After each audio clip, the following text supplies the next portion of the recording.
Mwaramutse, vous n'avez pas oublié, je pense. Ça veut dire bonjour en Kinyarwanda. Troisième étape du Tour du Rwanda 2021. Un tour, bien entendu, qui nous fait découvrir le paysage de ce pays communément appelé Mille Collines. Dégustons maintenant le bon plat rwandais.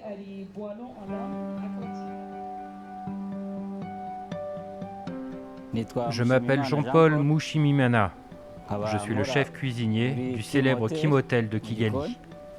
Aujourd'hui, je vais vous préparer un plat typique rwandais, un repas traditionnel du pays des Mille Collines.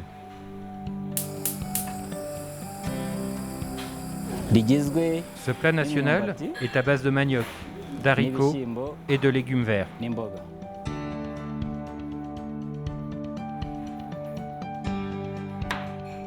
Je commence par couper le manioc en morceaux de taille moyenne. Ensuite, je les plonge dans l'eau bouillante. Le temps que le manioc blanchisse, j'en profite pour préparer les haricots rouges.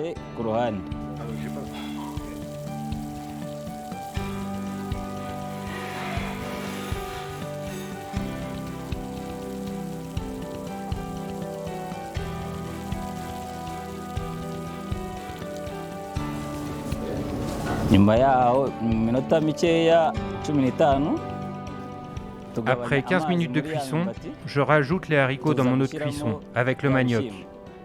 J'enlève un peu d'eau et je mélange le tout. On assaisonne, sel, poivre et on laisse réduire la préparation.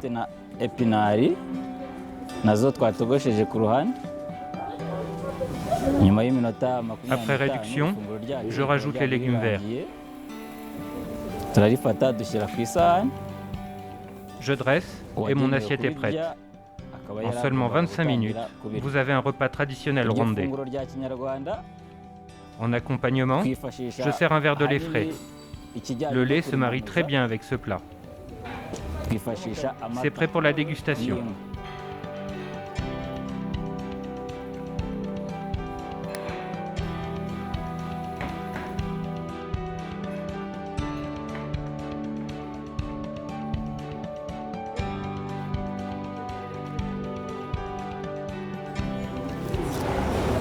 Merci de m'avoir suivi pour la préparation de ce repas typique du pays des Mille Collines.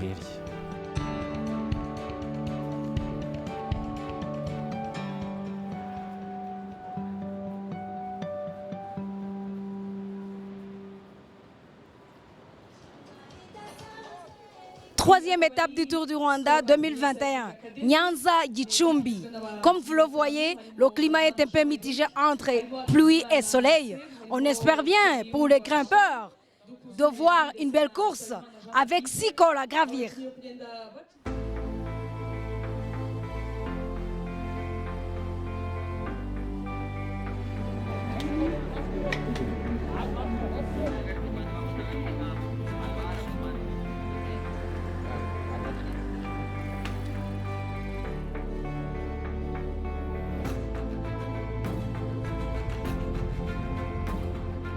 Ce mardi matin, le départ pour la troisième étape du Tour du Rwanda 2021 a été donné à Nyanza. Les coureurs restent groupés jusqu'à la sortie de la ville de Nyanza. À 15 km de départ, 4 coureurs se sont en fait dégagés. Ils forment la première véritable échappée du jour. Il s'agit de Goïtom l'Érythréen, Yukusenge de Bénédiction, Tegels de Terteleto et Gauthier de BNB Hotel. À cause d'une crevaison, l'Érythréen Goïtom est lâché par les 3 autres coureurs de tête. L'écart entre le peloton est de 2 minutes 50 secondes. Le groupe du maillot jaune Sanchez est le meilleur grimpeur de la deuxième étape, suit de près de la tête de course.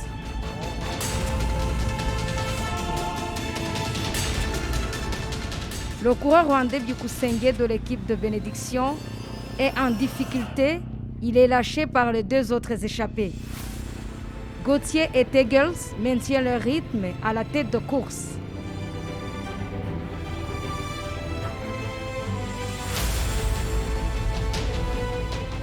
Sous une pluie incessante, Tegels reste seul quelques minutes plus tard, regroupement général. Lui aussi est repris par le peloton.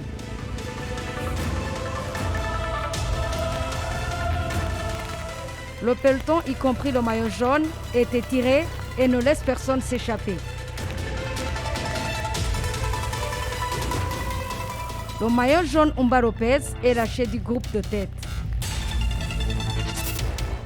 Quintero Carlos de Terengganu attaque.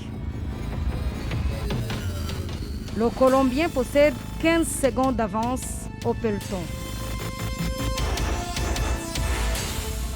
Au dernier kilomètre de l'arrivée, Quintero est toujours seul, mais Hiver et Boileau, vainqueurs de la deuxième étape, sont tout proches. Aux 200 derniers mètres de l'arrivée, Quintero résiste bien, croyant qu'il allait gagner cette étape, et Alan Boileau s'impose à nouveau et remporte l'étape Nyanza-Gichumbi. Le jeune coureur français remporte sa deuxième étape à sa première participation au Tour du Rwanda. Je voyais le premier. J'ai vu le panneau de 200 mètres, je me suis dit 200 mètres c'est maintenant ou autrement c'est trop tard. La preuve, je suis revenu dans le virage à, je sais pas, moins de 30 mètres peut-être, donc c'est sur la ligne. Au classement général, le Colombien Brian Sanchez reprend le maillot jaune en 10 heures, 5 minutes et 2 secondes. Il est suivi par Alex Owen, l'Américain. Restez sur les réseaux sociaux de TV5 Monde. On se retrouve demain pour la 4e étape du Tour du Rwanda, Kigali-Musanze, 123 km. À demain.